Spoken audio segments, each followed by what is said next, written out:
You have to understand that my attitudes are not against you. And although you live with me, I'm not like I said, I'm not like every woman is so different. Yes. You know? And I think the whole point of this is like, the point you were making to me yesterday was like, when you feel the same way, and this was what we discussed yesterday, I'm the complete opposite. And I didn't realize how wrong it really is.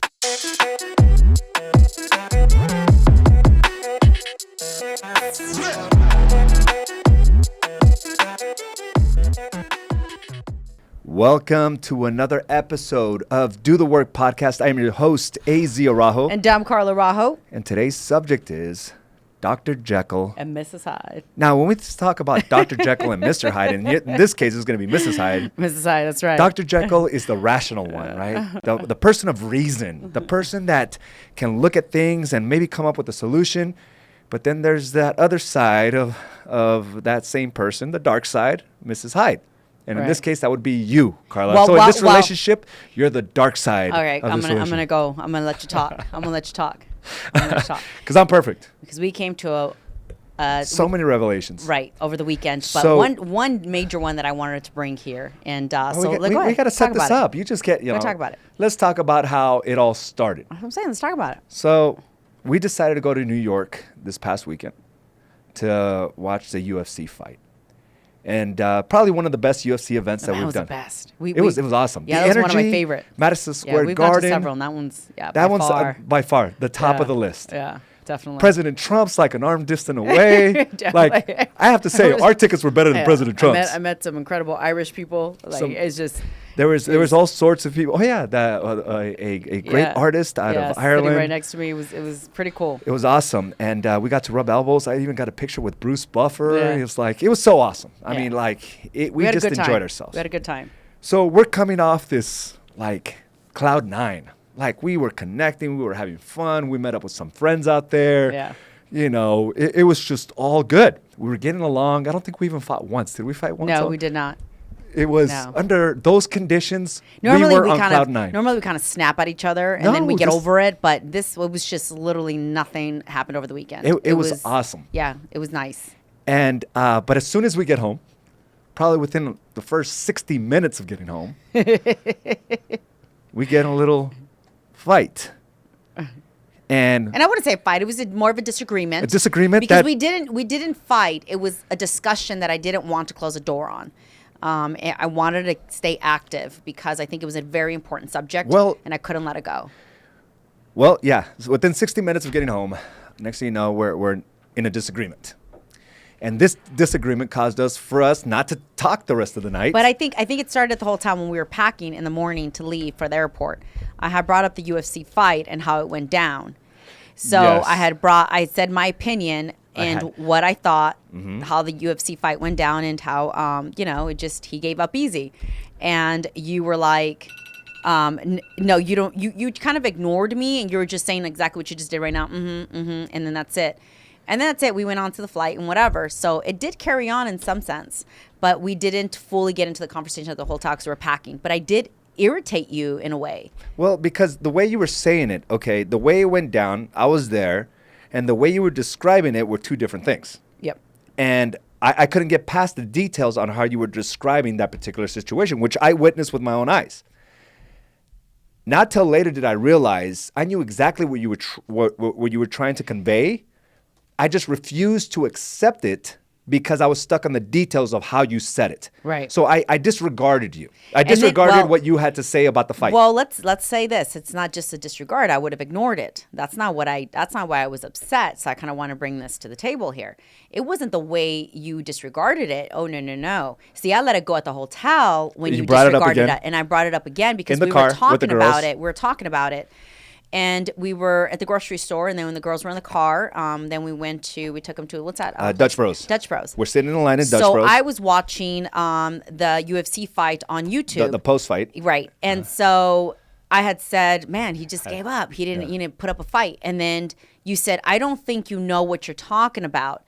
Right there was the point, the drawing point of like, oh my gosh, I cannot believe that he responded to me this way, because I had to look at it at the, Carla, I guess Carla removed herself from the Carla that was in the car and was like, wow, because my shoulders shrugged. I kind of felt stupid. You made me feel like if I didn't know what I was talking about in this UFC fighter. And I'm like, I do know what I'm talking about. And I even looked at you and said, I'm not an idiot. I know exactly what I'm looking at. It triggered you when I said, you don't know what you're talking about. You don't know what you're talking about. So you didn't just disregard it. So where did that take you? Because obviously there's a trigger. It took me here. Where did it take you?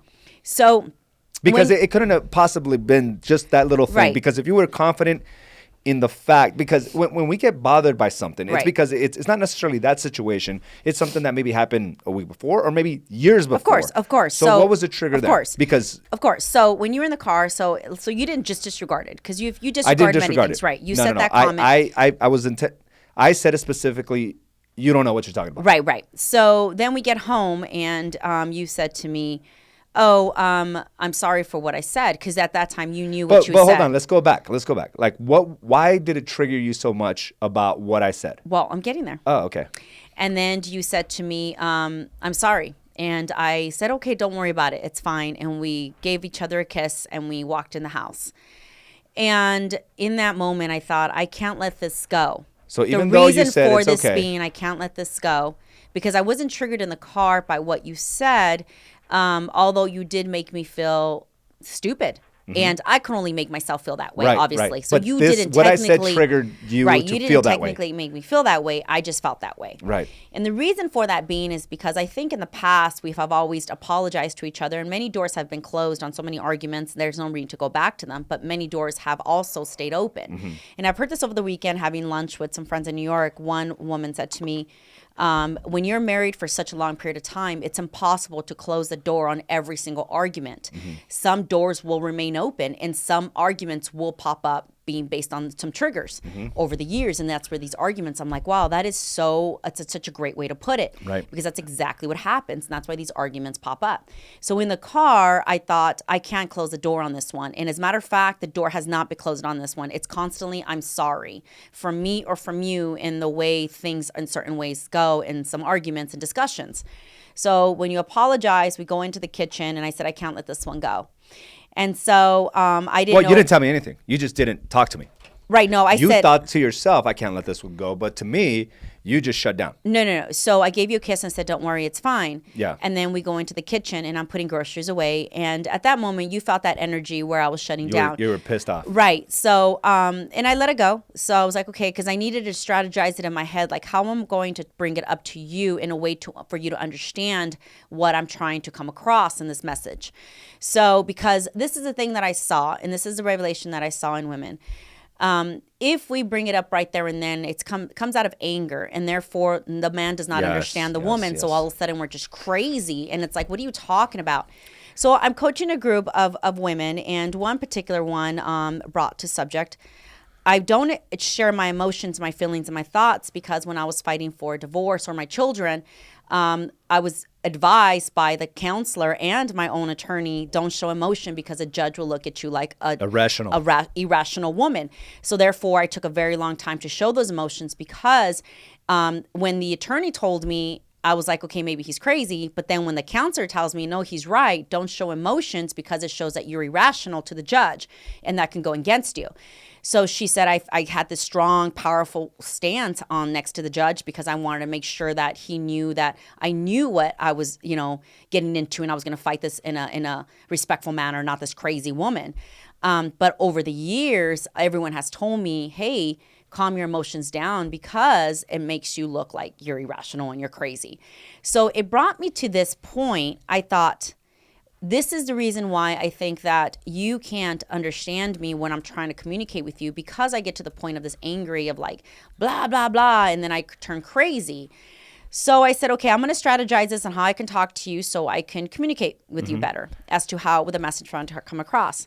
So I get the wallet. There's my wallet's sitting on the counter and your wallet's on top of mine. And the girls already feel that energy from me. Right. Like they know that we're not, something's not going on, right? Mm-hmm. They don't know the reason, although they did hear you say, you don't know what you're talking about. Right. That's all they heard. So they didn't even hear me have this crazy attitude. They felt my energy when we got in the house. Mm-hmm. So when I got my wallet, I kind of like not threw your wallet, but kind of you tossed it. I tossed it with my around, hand, with my palm, not the outside of my hand. Yeah. So it wasn't even like I grabbed it and tossed it. It was like the outside of my hand. And they both said to me, "Why did you do that to Dad's wallet?" And then I immediately left the kitchen. I said, "Give me a minute, girls," because I came to that revelation. I was like, "Oh my word, these girls have his back, and they have no idea what it is to be this woman that I am." And it's insane to me because to me, I'm like, I'm raising my girls to be these powerful women, and their dad is telling them, "Hey, these emotions, don't be like your mother because she's crazy." And so you said to me, and I brought it up to you, I said, "Hey, we need to talk." And you said your energy is the one that is, your energy is the first and the foremost, the most powerful thing because they see your actions. And I'm like, I understand that. But what you don't understand is the way you make it seem like it's not okay to go crazy. It's not okay to get irritated or irritable or silent. It's not okay to show these emotions. So let's back up here, okay, because I think you're missing a lot of the details here. Go ahead. So we didn't talk that night, right? And yes, you threw that wallet, and you realized, wait a minute, like it was just me tossing this wallet, and the girls immediately came to my defense, right? To your defense. To my defense. Yeah, to my defense. Right. We end up talking the next day, and you're talking to me on the phone. I go to pick up our daughter, our eldest daughter, at school. Right. And we're still talking about the situation that happened the day before. Right. And this is where it came up about, where I start saying, hey, it's like, because you said, hey, the girls, no, we were talking about the subject, and I said, hey, listen, it's your energy. So by then, Abigail's sitting right next to me. And I said, it's your energy that creates this type of atmosphere for our family. Right. So I essentially said it that you were the fault or the villain of what was created, the energy that was created in our household. Right. So I put all the blame on you. Right. And you told me, why did you say that in front of Abigail? And I said it like, well, she was just happened to be there. But this is the truth. It was your energy that caused this whole thing. Right. The reality is that I wanted to make sure, looking at it back now after our conversation, I wanted to make sure that Abigail understood that you were wrong and not me. Right. So this is the revelation that I came to in that moment.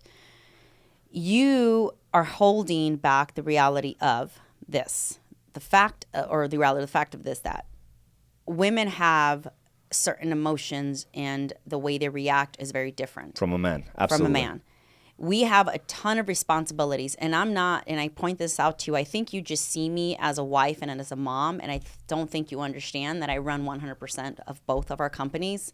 So for me to come home, and I've said this several times, and I said this jokingly, seriously, and I don't even know how much more communication to tell you that. Like, hey, I'm literally running two companies 100%. So for me to come home, there might be days that I'm very extremely irritable. I want everyone out of my face. I'm a completely different, human. I'm not like the next woman next door or the one across the street. But I guarantee you this: every woman goes through the exact same thing. And I think you're missing that. I think that you want this perfect person that you're living with, right? And you think that you're the only man that's going through this. It's like, no, we've said this over and over in our podcast, and also in a lot of the women that I coach. It's like, you're not crazy. You're just a powerful woman. And so the more you're telling us as men to suppress ourselves, hey, your energy is giving everybody the bad vibe. You're telling us, hey, hold on to your emotions and let it pile up, because no one wants to hear it. It's like, I understand that. But if I woke up every day and, just changed diapers and went to doctor's appointments and all this, I would have a different stress. But my stress is like literally a freaking full-blown business owner, a mother full-time, and I am your wife full-time. And so there's many, I guess you can say, hats that I wear in one day. Mm-hmm. And I do the little things. I mean, there's so many things that I do, and you see all that. So for me to come home smiling is just impossible all the time. Mm-hmm. But you constantly are pointing out how irrational you are. Correct. How your energy is interfering with the happiness in the home. And then I tell my kids, hey, girls, if you're upset, show you're upset. If you're angry, show you're angry. Show your frustrations. But then you come in and say, it's wrong. It's wrong. So I came to this revelation. It's like, oh my gosh, we cannot continue doing this. You have to understand that my attitudes are not against you. And although you live with me, I'm not like I said, I'm not like every woman is so different. Yes. You know? And I think the whole point of this is like, the point you were making to me yesterday was like, when you're upset, when you're frustrated, I tell the girls, hey, your dad is just a little frustrated. Let's give him some space. He's had a big, busy day. He's got a few things going on. When you feel the same way, and this was what we discussed yesterday, I'm the complete opposite. And I didn't realize how wrong it really is.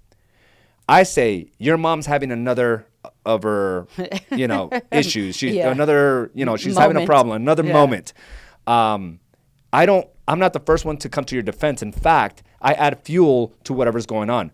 So in the girls' minds, they're seeing mom as the irrational one, just like I subconsciously made sure that she heard me when we were driving in the car, that it was your energy that caused all this chaos within our household. Right. Not until you pointed it out to me and you said, why did you say it in front of her? Right. Well, when I dug a little deeper, I wanted her to hear that. Yeah. Even though I defended myself, it was nothing to do with that. But it was such a great revelation that you said, hey, when you're feeling frustrated, I come to your defense and say, hey, just give him some time. He's frustrated. And when you do it, I say, your mom's crazy. Look at her. It reminded me of and that's the moment. It reminded me of my coaching client when she said, if I act irrational, I'm going to look like it's dysfunctional. Like my kids shouldn't be with me. Because the dad is probably saying, look how dysfunctional she is. And so women have to have a certain way, or if not, you're going to look crazy. You're going to look like this different types of personalities and all over the place. And it's just so wrong. And I so freely want to say so many things, but I know we're on social media because I really want to go crazy on the subject, extremely crazy, in which I'll be making a video on my group, but because it really, really ticks me off that women have to hold on to so much because we don't make sense and we go crazy. But when a man does it, it's like... I think it would be considered abuse if a man does it. I know, but I'm not. This is not even a subject of abuse, though. So that's a completely different subject. So it's a completely different subject. A man could get frustrated, angry, upset, and then kind of be silent. That's just upset. And this is two different subjects. I'm not talking about the abusive household by any means. I'm talking about just a discussion of a husband and a wife. But when men do it, it's just dad's upset or mom got crazy on dad and mom's upset at dad. But when moms do it, it's a completely different world. We are just angry and frustrated at whatever. But it's insane. I mean, the subject can be so. So you came to this revelation about how the girls defend me at the moment you toss the wallet. Right. And I quickly let you know why they always defend me. And it's because when you're not in your power, I make sure to point it out. Your mom's being crazy. Your mom's doing this, and look at your mom again. Right. So now they're automatically. You never called me crazy, but yeah. Maybe I did a couple times, not in front of them. But you have said to the kids, your mom's being impatient. She's in another bad mood. Look, there she goes in her tantrum again or something. I'll say something like that. And you called me out on that yesterday. I said, no, I don't do that. I always defend you. Yes, there are moments I defend you, but there are also moments when I don't. And when we look at how you defend me, you always defend me. And that's why the girls are already getting a picture of, like, mom is the irrational one. So whenever there's friction with us, the blame is going to be put on you. Right. So a simple, you just tossing the wallet. Why'd you do that to dad's wallet? Yeah. Like, they'll come to my defense. So and that was a huge revelation for me. Yeah, it was. For us both. For us both. And I think what I was most proud of, I did take a minute or the following day, because you said to me, another revelation that I found out, you said to me, you shut down. I want to let you know, and I told you this last night, I don't shut down. I have to allow myself that space, or if not, I'm going to blow up on you. So the following morning, I set the tone, and I went to your back of your neck, and I gave you a hug, and I said, I love you, because I already knew my conversation was going to come at night. Yes. So I was so proud of myself to see myself in action and set myself up to what I wanted the outcome to be.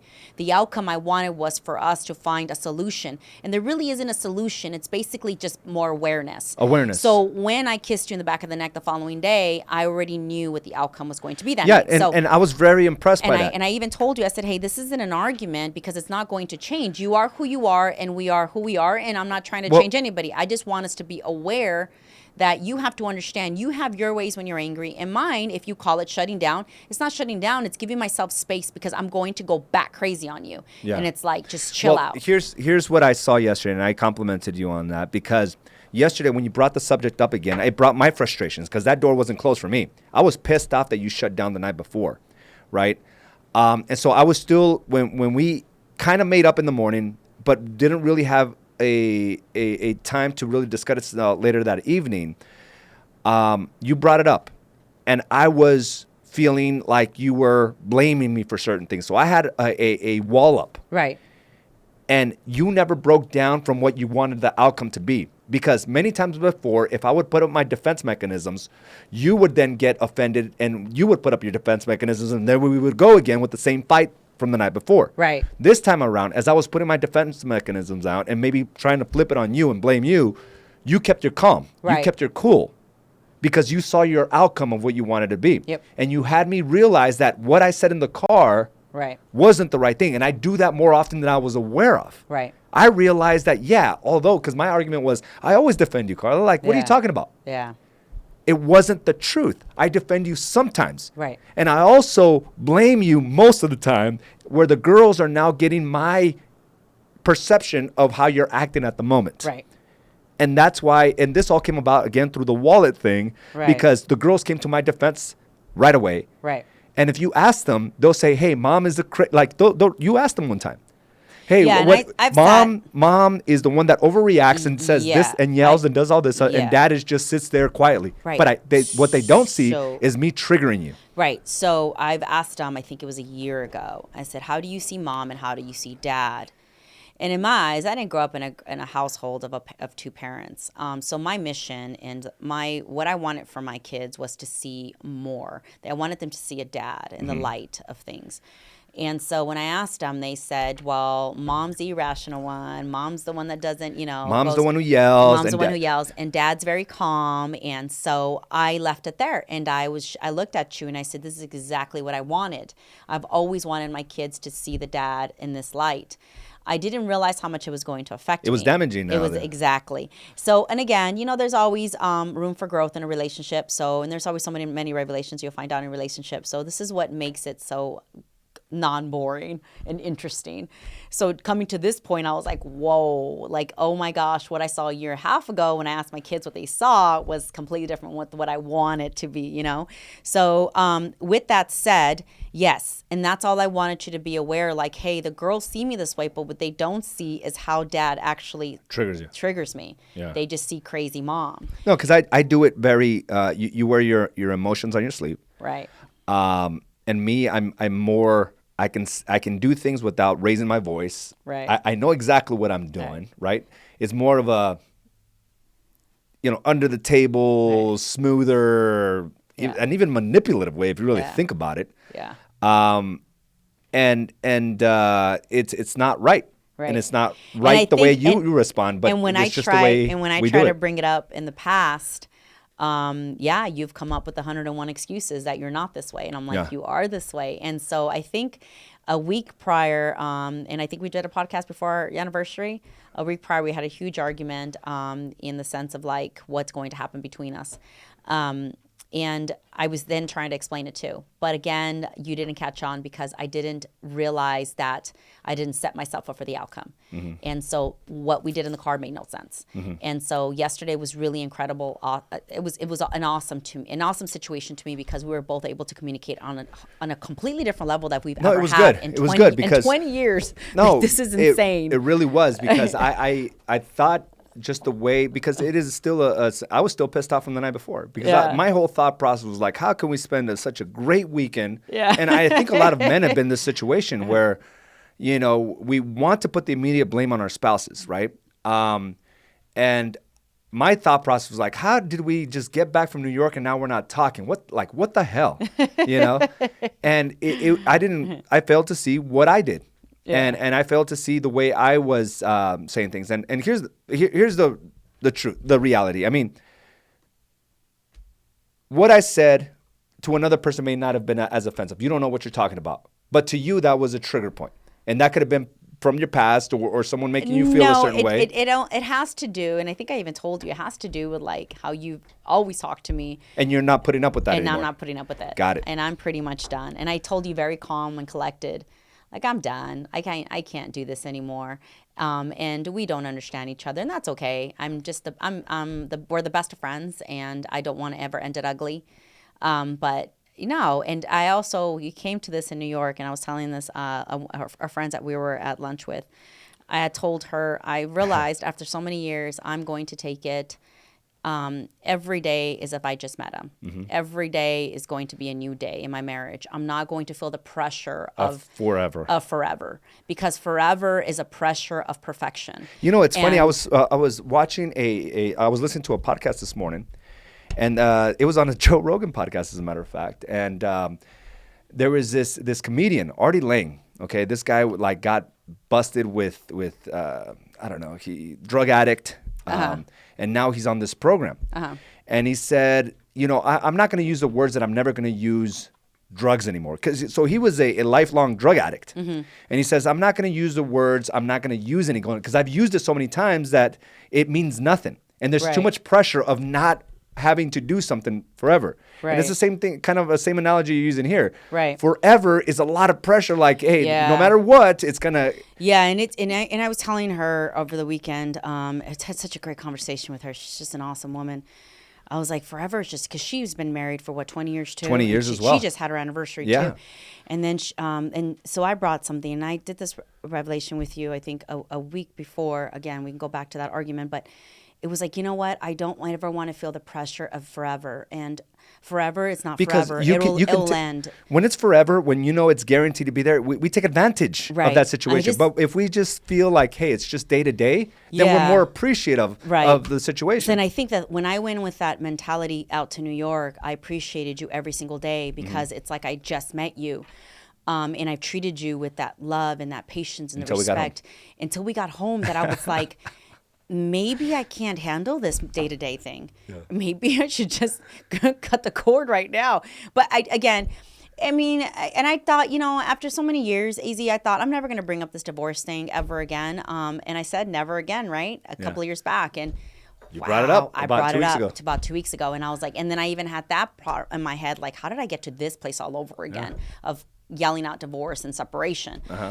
So again, reality was I wasn't going to leave you. I just didn't know how to communicate with you. So again, I was talking crazy because I didn't give my time that space and what you call shut down, in which I don't shut down. I have to take a moment because I will go back crazy, and then nobody will get anything out of this. But no, in New York, it was definitely something that I was like, you know what, I'm going to go back to that. It's not forever. It's just right now. No, and I think that's a good way to look at it. Because I think that eases the pressure, and now it makes us appreciate that we know something's not guaranteed. Right. And that will allow us to flourish and to put our best foot forward now. Right. And that's the thing. It's just a natural way we process things as humans. It's like if we know it's going to be there, we don't appreciate it as much. Right. But if we take it day to day, then there's a better appreciation for it. Yep. So that's been our approach lately, has been like, hey, just because we've been together 16 years doesn't guarantee we'll be together 17 years. Right.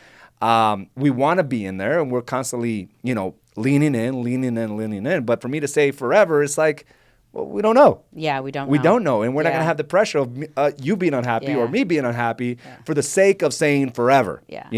And I think that was the point that comedian was saying, was like, hey, I've been clean 9 months now. Yeah. And I don't feel the pressure of forever because, it's just right now. It's just right now. And he's appreciating. He's been clean, and he's been doing. So, it's funny that you're saying that, because it falls right in line with what I heard this morning. So I'm telling you right now, this marriage is not forever. It's just right now. It's just right now, and I'm okay with it. I'm okay with it. I'm having fun with you right now. I'm getting along with you right now. Somebody told me, they're a friend. She said, "Oh, I love your ring." I said, "Thank you." And then I said, we used to say death do us part. Now it's just like, it can be universal. It can be anything. I love skulls. I love skulls. It's so not like it's my wedding ring.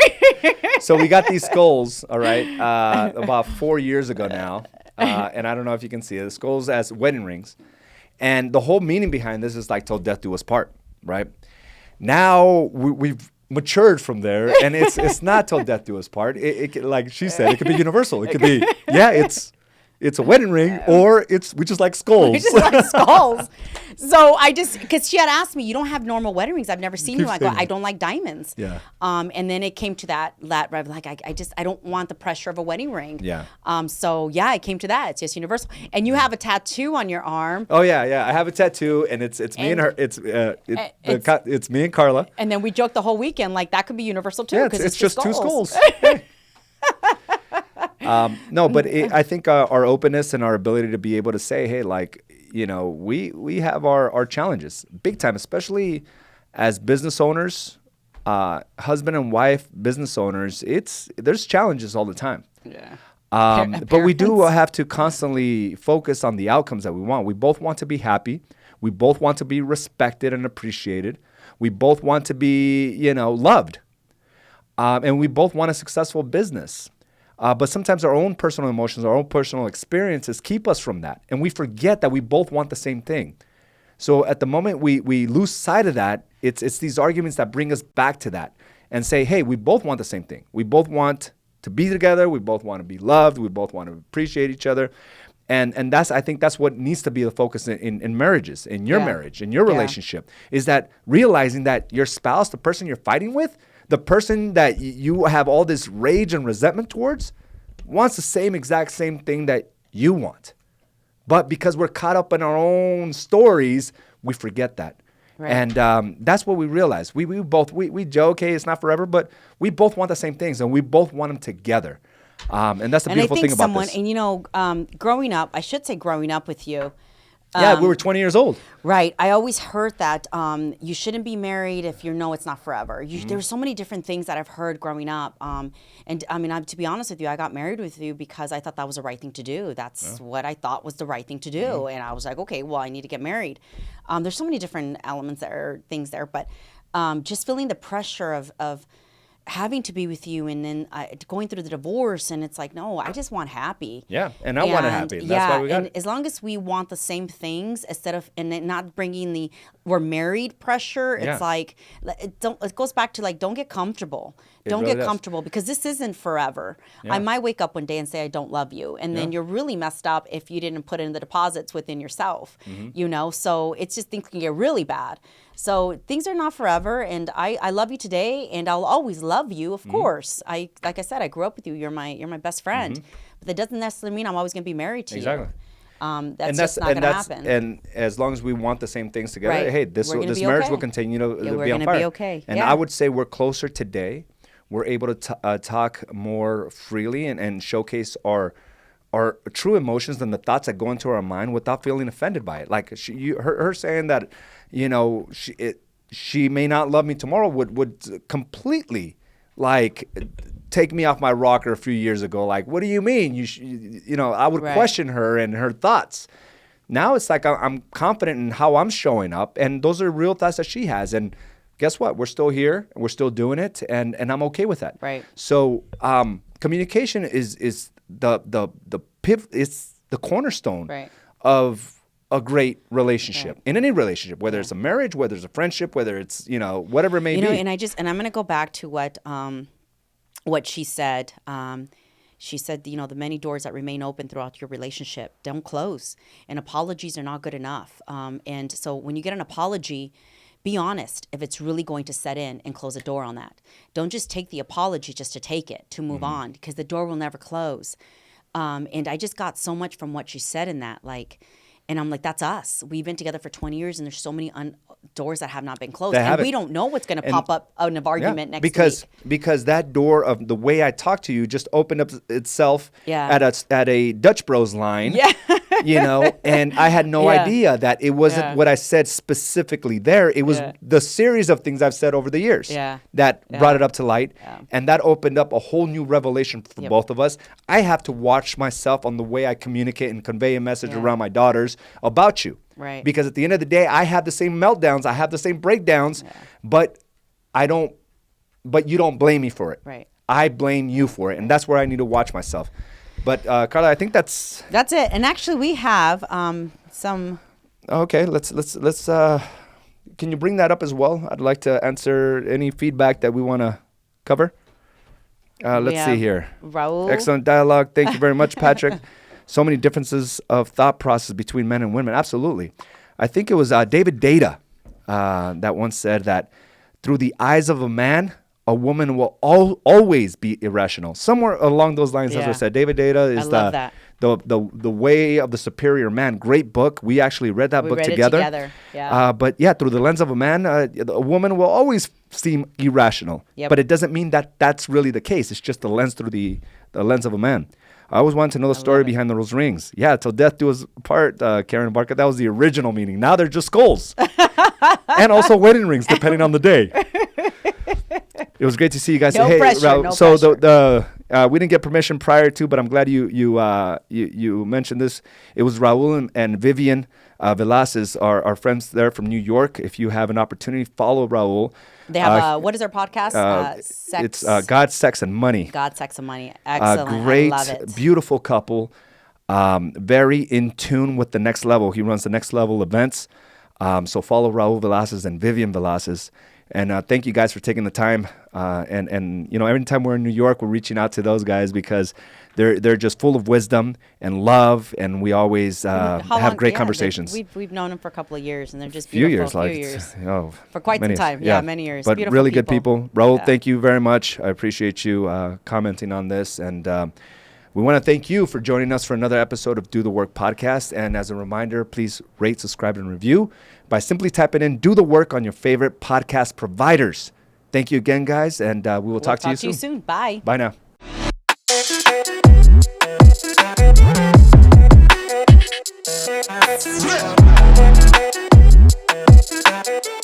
Yeah.